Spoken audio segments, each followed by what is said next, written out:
新竹的江南乡最近有爬山的民众发现到飞凤山对面的山头出现一个自貌多形的树林，究竟是什么原因造成的呢？咱赶紧来看卖。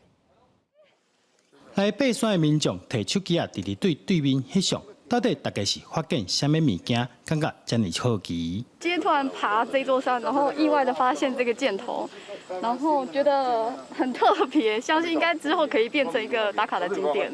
原来是对面的山坡顶悬，竟然出现一个箭马的图样，上尖的箭头搁直上天顶，真侪人看了感觉是咧替爬山的民众赞声势。我个人觉得还蛮特别，因为它的植被是一个箭头型的，这个其实是很特殊的一个情况。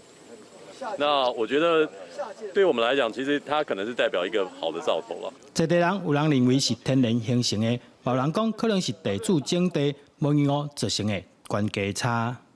可能是杂树林跟我们的果园可能高低差，所以造成自然的一个景观。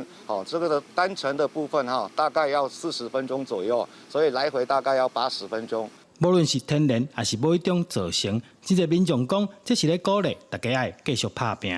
记者张君豪，新竹报道。